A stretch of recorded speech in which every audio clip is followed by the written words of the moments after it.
Assalamu alaikum everyone, welcome back to Spreading Knowledge. In today's video we are going to learn acids, bases and salts from the every beginning in a simple and easy way.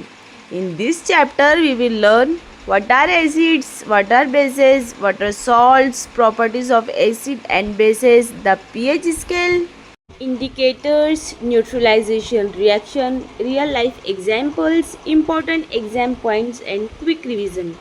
So if you want to understand this complete chapter easily, make sure to subscribe to the channel and turn on the notification bell so you don't miss our upcoming educational videos. Now without wasting any time, let's get started. Okay friends, अब हम पहले point की तरफ बढ़ते हैं. Point number 1 है what is an acid. तो चलिए इसकी डेफिनेशन को पढ़ते हैं.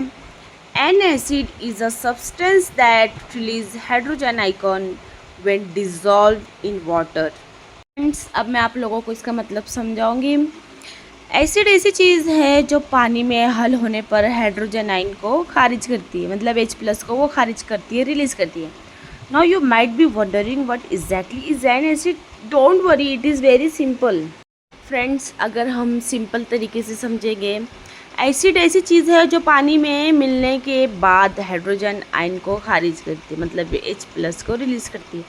बहुत से एसिड खट्टे जायके वाले होते हैं, लेकिन कभी भी लेबोरेटरी में किसी केमिकल को चखने की कोशिश ना करें, क्योंकि ये ख़तरनाक भी हो सकते हैं. थोड़े अपने इंडिया के स्टूडेंट हैं, वो थोड़े होशियार होते हैं, तो प्लीज़ ऐसी हरकत ना करें. ओके फ्रेंड्स, अब हम प्रॉपर्टीज़ ऑफ एसिड को समझते हैं. तो नंबर 1 पॉइंट है acids have a sour taste. तो पहली खुसूसियत ये है कि एसिड का जायका खट्टा होता है. मिसाल के तौर पर लीमू सिरके का जायका खट्टा होता है क्योंकि इनमें एसिड मौजूद होता है. लेकिन याद रखिए, लेबोरेटरी में कभी भी किसी केमिकल को चखने की कोशिश ना करें. ओके, प्रॉपर्टीज़ का नेक्स्ट पॉइंट है they turn blue litmus paper red. दूसरी खुसूसियत ये पाई जाती है कि एसिड नीले लिटमस पेपर को सुर्ख कर देते हैं. इसी वजह से साइंस लैब में लिटमस पेपर की मदद से एसिड की पहचान की जाती है. ओके, नेक्स्ट है their pH is less than 7. तीसरी खुसूसियत ये है कि एसिड का pH 7 से कम होता है. जितना pH कम होगा उतना ही एसिड ज़्यादा ताकतवर होगा. ओके, नेक्स्ट है दे रिएक्ट विथ सब metals and produce hydrogen gas. चौथी खुसूसियत ये है कि एसिड बाज़ धातुओं के साथ मिलकर हाइड्रोजन गैस पैदा करता है. मिसाल के तौर पर हाइड्रोक्लोरिक एसिड जब जिंक के साथ मिलता है तो हाइड्रोजन गैस बनती है. ओके, लास्ट पॉइंट है they can product electricity in water. पांचवी खुसूसियत ये है कि पानी में हल होने के बाद एसिड बिजली गुजार सकता है. इसकी वजह से ये है कि हाइड्रोजन आयन खारिज करता है जो बिजली के गुजरने में मदद देते हैं. ओके माय डियर फ्रेंड्स, ये एसिड की 5 अहम खुसूसियात हैं जिन्हें हर तालिबे इल्म को ज़रूर याद रखना चाहिए.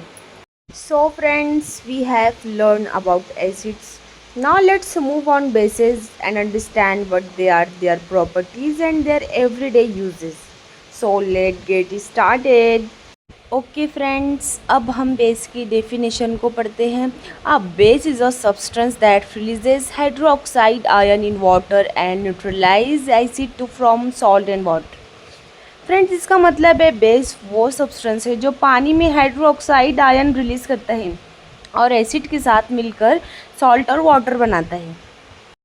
Now that we know what a base is, let's explore its important properties. These properties help us identify bases and understand how they behave in different situations. A base has several unique properties. Let's look at them one by one with simple explanation. Okay, point number 1 है bases have a bitter taste. Base की पहली खासियत ये कि इनके जायका कड़वा होते हैं. ओके, नंबर 2 है bases feel slippery और soft when touched. बेस की दूसरी खासियत ये है कि इन्हें छूने पर साबुन जैसा फिसलन वाला एहसास होता है.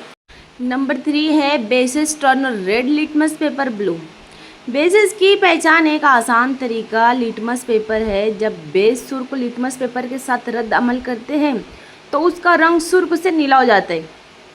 नंबर 4 है basis have a pH level greater than 7. इसका मतलब है बेसिस का pH हमेशा 7 से ज़्यादा होता है, यानी 8 से 14 के दरमियान. अगर किसी चीज़ का pH 7 से ज़्यादा हो तो वो बेसिक अल्कलाइन होती है, जैसे सॉप सॉल्यूशन और बेकिंग सोडा। यानी जिन सब्सटेंसेस का pH 7 से ज़्यादा होता है उन्हें बेसिस या अल्कलाइन सब्सटेंसेस कहते हैं। pH जितना ज़्यादा होगा बेस उतना ही स्ट्रॉन्ग होगा। तो नंबर 5 है basis conduct electricity when dissolve in water. जब बेस पानी में हल होते हैं तो ये आयंस पैदा करते हैं और यही आयंस बिजली को गुजरने में मदद देते हैं। इसीलिए बेस का महलूल बिजली को कंडक्ट कर सकता है। तो फ्रेंड्स लास्ट पॉइंट है प्रॉपर्टीज़ का। Bases react with acids to form salt and water. Base जब तेज़ाब के साथ रद्द अमल करते हैं तो नमक और पानी बनता है। इस अमल को न्यूट्रलाइजेशन कहा जाता है क्योंकि इसमें तेज़ाब और बेस एक दूसरे के असर को ख़त्म कर देते हैं। And now let's move on to some examples of bases, but don't go anywhere because the salt section is going to even more interesting. So make sure you watching this video till the end, and if you are new to this channel don't forget to subscribe. Okay, तो first example है sodium hydroxide. Sodium hydroxide सबसे मजबूत basis में से एक है. इसे आमतौर पर कॉस्टिक सोडा भी कहा जाता है. ये सॉप, पेपर, डिटर्जेंट और कई केमिकल्स बनाने में इस्तेमाल होता है क्योंकि ये बहुत ताकतवर बेस है. नंबर 2 है पोटेशियम हाइड्रोक्साइड. पोटेशियम हाइड्रोक्साइड भी एक स्ट्रॉन्ग बेस है. इसे कॉस्टिक पोटैश का नाम से भी जाना जाता है. ये लिक्विड सॉफ्ट फर्टिलाइज़र्स और बैटरीज बनाने में इस्तेमाल होते हैं. लेबोरेटरी और इंडस्ट्रीज़ में भी इसका बहुत अहम किरदार है. ओके, नंबर 3 है कैल्शियम हाइड्रोक्साइड. कैल्शियम हाइड्रोक्साइड को स्लैग लाइम भी कहा जाता है. इसका इस्तेमाल दीवारों की वाइट वॉशिंग, पानी की सफाई और कंस्ट्रक्शन के काम में होता है. यह एसिडिक मिट्टी को कम एसिडिक बनाने के लिए भी यूज़ किया जाता है जिससे खेती में मदद मिलती है. नंबर 4 है मैग्नीशियम हाइड्रोक्साइड. तो मैग्नीशियम हाइड्रोक्साइड को मिल्क ऑफ मैग्नीशिया के नाम से भी जाना जाता है. ये मेडिसिन के तौर पर एंटी एसिड में इस्तेमाल होता है. जब किसी को एसिडिटी या पेट में जलन होती है तो ये एक्स्ट्रा एसिड को न्यूट्रलाइज करने में मदद करते हैं. इसीलिए ये रोज़मर्रा की ज़िंदगी में भी काफ़ी अहम बेस है. तो फ्रेंड्स नंबर 5 है अमोनियम हाइड्रोक्साइड. अमोनियम हाइड्रोक्साइड एक कमज़ोर बेस है. इसका इस्तेमाल क्लीनिंग प्रोडक्ट्स, लेबोरेटरीज़ और कुछ फर्टिलाइज़र्स बनाने में होता है. ये ग्रीस और डेक साफ़ करने में भी मदद करते हैं. इसकी बहुत तेज़ स्मेल होती है, इसीलिए इसे इस्तेमाल करते वक्त एहतियात ज़रूर करनी चाहिए. तो फ्रेंड्स ये कुछ कॉमन एग्जांपल्स ऑफ बेसिस है जो लेबोरेटरीज़, इंडस्ट्रीज़ और हमारी रोज़मर्रा की ज़िंदगी में मुख्तलिफ़ मकसदों के लिए इस्तेमाल होती है. हर बेस की अपनी एक ख़ास प्रॉपर्टीज़ और यूजेस है, इसीलिए केमिस्ट्री में बेसिस को समझना बहुत ज़रूरी है. तो फ्रेंड्स अब हम daily life examples of basis को समझते हैं. तो नंबर 1 पर आता है सॉप. सॉप हमारी रोज़मर्रा की ज़िंदगी में इस्तेमाल होने वाली सबसे कॉमन बेसिक चीज़ों में से एक है. सॉप बेसिक नेचर का होता है, इसीलिए ये हाथों और कपड़ों से ऑयल, ग्रीस और गंदगी को आसानी से साफ़ करते हैं. इसी वजह से हमें सफाई के लिए सॉप का इस्तेमाल करना चाहिए, वो तो हमें पता ही है. के नंबर 2 पर है टूथपेस्ट. टूथपेस्ट भी एक डेली लाइफ एग्जांपल है. इसमें हल्की बेसिक सब्सटेंसेस मौजूद होती है जो मुंह में बनने वाली एसिड को न्यूट्रलाइज करती है. इससे दांतों को कैविटीज़ और डैमेज से बचाने में मदद मिलती है और हमारे दांत सेहतमंद रहते हैं. नंबर 3 है बेकिंग सोडा. बेकिंग सोडा, जिसका केमिकल नेम है सोडियम बाइकार्बोनेट, एक हल्का बेस है. इसका इस्तेमाल बेकिंग में केक, ब्रेड को फुलाने के लिए होता है. इसके अलावा ये क्लीनिंग, बदबू दूर करने के लिए कुछ घरेलू कामों में भी इस्तेमाल होता है. नंबर 4 है milk of magnesia. Milk of magnesia एक मेडिसिन है जिसमें मैग्नीशियम हाइड्रोक्साइड होता है. जब पेट में ज़्यादा एसिड बन जाता है और एसिडिटी या जलन महसूस होती है तो ये एक्स्ट्रा एसिड को न्यूट्रलाइज करके आराम पहुंचाते हैं. इसीलिए डॉक्टर कभी कभी इसे एंटी एसिड के तौर पर रिकमेंड करते हैं. ओके फ्रेंड्स, अब हम यूजेस ऑफ बेसिस को समझते हैं. तो नंबर 1 पॉइंट है making soap and detergent. Basis का सबसे अहम इस्तेमाल सोप और डिटर्जेंट्स बनाने में होता है. सोडियम हाइड्रोक्साइड और पोटेशियम हाइड्रोक्साइड जैसे बेसिस की मदद से सॉप तैयार किए जाते हैं.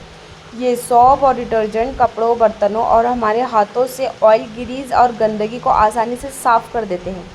तो फ्रेंड्स नंबर 2 पर आता है क्लीनिंग प्रोडक्ट्स. बेसिस का इस्तेमाल बहुत से क्लीनिंग प्रोडक्ट्स में भी होता है। फ्लोर क्लीनर्स, बाथरूम क्लीनर्स और किचन क्लीनर्स में बेसिक सब्सटेंस शामिल होते हैं जो ज़िद्दी दाग, ग्रीस, गंदगी को आसानी से हटा देते हैं। इसी वजह से सफाई के प्रोडक्ट्स में भी बेसिस का बहुत अहम रोल होता है। ओके, नंबर 3 है मेडिसिन। कुछ बेसिस मेडिसिन्स में भी इस्तेमाल किए जाते हैं। मैग्नीशियम हाइड्रोक्साइड और एल्यूमिनियम हाइड्रोक्साइड जैसे बेसिस एंटी एसिड में पाए जाते हैं। जब पेट में ज़्यादा एसिड बन जाता है और एसिडिटी या जलन होती है तो ये मेडिसिन्स उसे एक्स्ट्रा एसिड को न्यूट्रलाइज करके आराम पहुंचाते हैं। एंड अब नंबर 4 पर आता है paper and textile industries. Paper और टेक्सटाइल इंडस्ट्रीज़ में भी बेसिस का बहुत ज़्यादा इस्तेमाल होता है। पेपर बनाने, कपड़ों की सफाई, ब्लीचिंग और प्रोसेसिंग के मुख्तलिफ मराहिल में बेसिस मदद करते हैं। इनके बगैर बहुत सी इंडस्ट्रियल प्रोसेसेस को मुकम्मल करना मुश्किल होता है। तो फ्रेंड, इसी तरह हम देखते हैं कि बेसिस सिर्फ लेबोरेटरी तक महदूद नहीं होते बल्कि रोज़मर्रा की ज़िंदगी और इंडस्ट्रीज़ दोनों में उनका बहुत अहम किरदार है। सोप और डिटर्जेंट्स बनाने से लेकर क्लीनिंग प्रोडक्ट्स, मेडिसिन्स और पेपर और टेक्सटाइल इंडस्ट्रीज़ तक बेसिस हर जगह किसी न किसी शक्ल में इस्तेमाल किए जाते हैं। इसीलिए केमिस्ट्री में बेसिस की अहमियत बहुत ज़्यादा है। That's all for today's lesson. We have now covered the basic of acids and bases. In our next video, we will start learning about salts and details and explore how they are formed, their properties and their uses. If you found this lesson helpful, don't forget to like this video, subscribe to the channel and share it with your friends. Thanks for watching and I will see you in the next video. Thank you. Bye.